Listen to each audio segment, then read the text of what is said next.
Get ready to immerse yourself in the thrilling world of Avatar: The Last Airbender. Once again, as Netflix brings this beloved series to life in a whole new way. Prepare for epic adventures, heart-pounding action, and captivating storytelling that will keep you hooked from start to finish.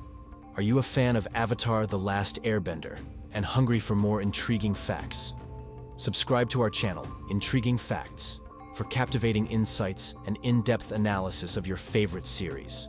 Stay updated with exclusive content, behind-the-scenes stories, and engaging discussions with fellow fans. Hit the subscribe button now and become part of our community. In February, the highly anticipated live-action series, Avatar: The Last Airbender, premiered on Netflix, bringing to life the beloved Nickelodeon animated show that first aired in 2005. The production quickly climbed to the top of the streaming platform's most-watched list, generating a buzz on social media. With a large fan base from the original series, many people have been analyzing the similarities and differences between the two versions. While the live-action adaptation features some familiar scenes from the animation, there have been several changes made to the story for the Netflix series. The original animated series, Avatar: The Last Airbender, follows the journey of Aang, a young boy who belongs to the air nomads and is the Avatar, a special individual with the ability to master all four elements of nature. Because of his status, he becomes the target of the Fire Nation, who seeks to eliminate him. It's important to note that the story has previously been adapted. In 2010, director M. Night Shyamalan, known for The Sixth Sense, released a film called The Last Airbender. However, fans were disappointed with the movie and do not consider it part of the franchise. There is high expectation that the Netflix series will be much better received. Let's take a look at the key differences between the live-action series and the original animated show. In the Netflix series, we catch glimpses of Katara honing her burgeoning waterbending skills. However, these moments are not extensively explored within the storyline.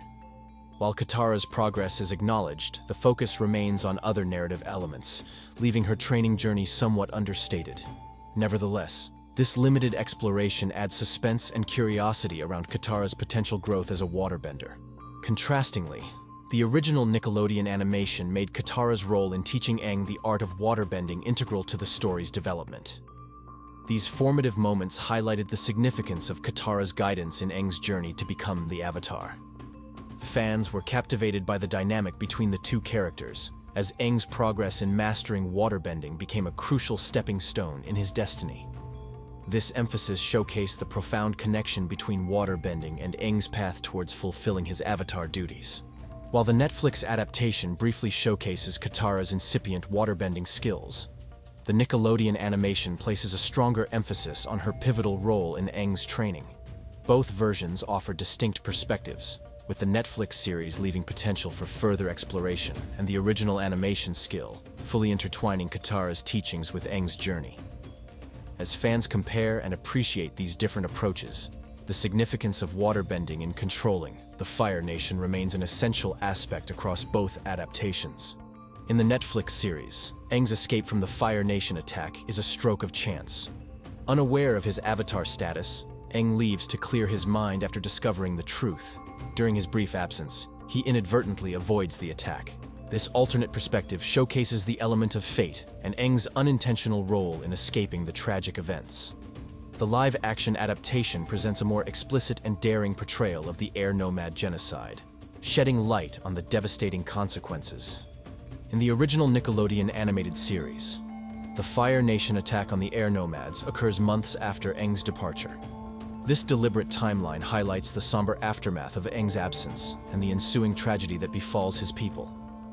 While the animation presents a lighter tone suitable for younger audiences, it hints at the immense impact of the air nomad genocide, albeit more subtly.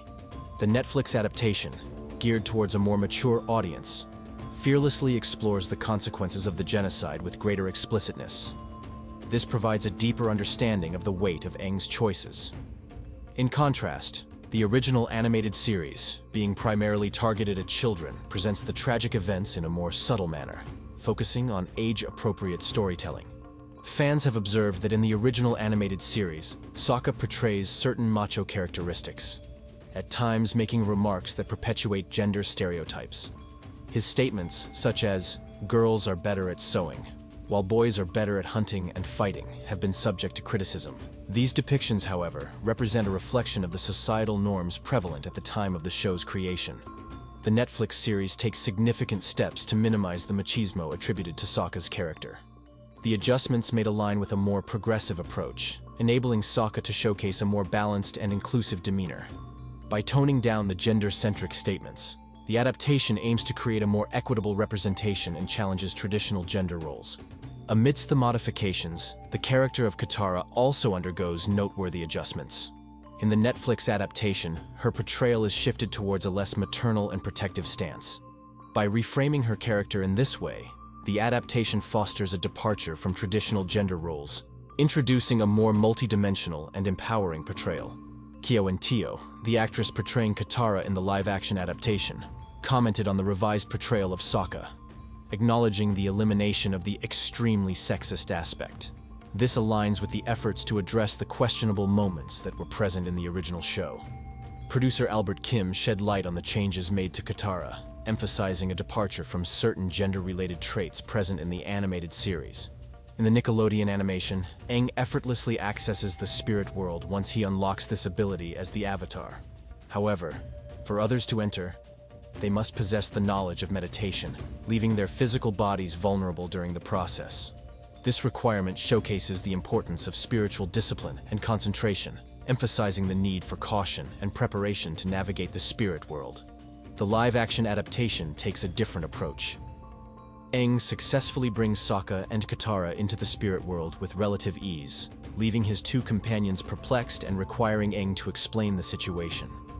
The simplicity of this transition differs markedly from the original series, where meditation served as the gateway to the spirit world. The live-action adaptation's simplified method of entering the spirit world allows for a more streamlined narrative. The focus shifts towards the characters' understanding and exploration of this realm, emphasizing their interactions with spiritual beings and the significant impact on their journey. This departure from the meditation-driven approach introduces a fresh dynamic to accessing the spirit world. The original animated series showcased Aang's journey through various adventures and playful escapades as he traveled from one location to another. The storyline had a more episodic structure, allowing for detours, side quests, and lighthearted exploration. These elements were suited to the nature of an animated show and offered a sense of freedom and whimsy. In the live-action adaptation, the narrative direction is more focused and purpose-driven.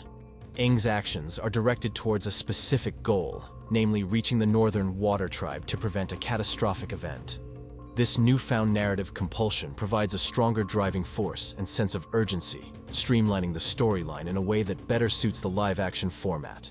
Producer Albert Kim sheds light on the transition from the episodic nature of the animated series to a more focused narrative in the live-action adaptation. The driving force behind this change is to provide Aang with a greater sense of purpose and a predetermined path to follow, shaping a more compelling and streamlined storytelling experience. In the original animated series, Omashu serves as a central location for multiple storylines that often span across separate episodes. The city's colorful inhabitants, such as Jado's gang, add depth to the world building. Additionally, the Tio and his father's narrative arc explores their inventive capabilities and the creation of flying devices, showcasing the unique engineering talents of Omashu residents. In the Netflix series, the storytelling approach merges various Omashu storylines into single episodes. This adaptation showcases an interconnected narrative structure, bringing together different character arcs and their respective journeys. By condensing multiple storylines, the adaptation provides a more streamlined viewing experience, allowing viewers to follow the plot more closely. With the aforementioned changes, the Netflix adaptation delivers a considerably different experience compared to the original animated series. Omashu's intertwining of stories and consolidation of narratives provide a new perspective on the beloved world of Avatar: The Last Airbender. Whether you like the live-action adaptation or prefer the animated version, don't hesitate to share your opinions and thoughts in the comments below. Meet Iroh, affectionately known as the Dragon of the West. He wasn't just a revered general and fire-bending master, but a beacon of wisdom and understanding, wielding a profound connection to the elements that set him apart as a potentially revolutionary leader for his nation.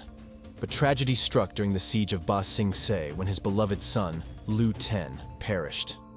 This loss shattered Iroh, altering his outlook on life and diverting his gaze from the throne. On the flip side, Ozai, fueled by ambition and ruthlessness, eyed the throne with hungry eyes. Sensing an opportunity in Liu Ten's demise, he suggested to their father, Azulon, that he should inherit the throne, capitalizing on Iroh's apparent weakness. Azulon's outrage at this suggestion, seen as a betrayal of his eldest son, was palpable. However, his sudden and mysterious death, followed by Ozai's cunning manipulation, paved the way for Ozai's ascent to power. As Iroh grappled with grief and withdrew from political machinations, his transformation unfolded. Bereft of ambition, he emerged as a serene and spiritual figure, offering guidance to his nephew Zuko, steering him toward redemption and illuminating the true essence of honor, far from Ozai's shadow. Iroh's tale is a poignant narrative within Avatar, The Last Airbender, weaving themes of loss, redemption, and the quest for a higher purpose. His choice to forgo the throne, once seen as a shortcoming, ultimately revealed itself as an act of profound wisdom. Now, one of the pivotal aspects of Aang's journey is his quest to master all the elements. In the original animation, we witnessed his slow progression in this endeavor. But in the live-action series, Aang's learning curve takes a different trajectory. By the end of its first season, Aang has already dipped his toes into the realms of water and firebending. Talk about a fast-paced evolution. But wait, there's more. Let's talk about Bumi, the wise and quirky king of Omashu. In the live-action adaptation, portrayed by the talented Utkarsh Ambudkar, Bumi's character takes on a bitter edge, harboring resentment towards Aang for his century-long absence during the war. However, in the original animation, Bumi's demeanor is a delightful mix of sternness and warmth. His challenges for Aang serve as gentle reminders to think outside the box, emphasizing the importance of creativity in problem-solving. And what about that cliffhanger ending in the live-action series? We're left with Ozai, the Fire Lord, receiving a foreboding warning about Sozin's comet, but here's the kicker. If you're new to the Avatar universe, you might be scratching your head. In the original series, it's Avatar Roku who forewarns Aang about the comet's significance in tipping the scales of the war in the Fire Nation's favor. This revelation becomes a catalyst for Aang's urgent quest to master the remaining elements, setting the stage for an epic showdown. Were you intrigued by the insights we shared about the Netflix adaptation of Avatar: The Last Airbender? Dive deeper into the world of intriguing facts by subscribing to our channel, Intriguing Facts, for more captivating content. Stay up to date with the latest updates, theories, and behind-the-scenes stories. Don't forget to hit the subscribe button and join our community of avid fans. Together, let's explore the endless wonders of Avatar: The Last Airbender.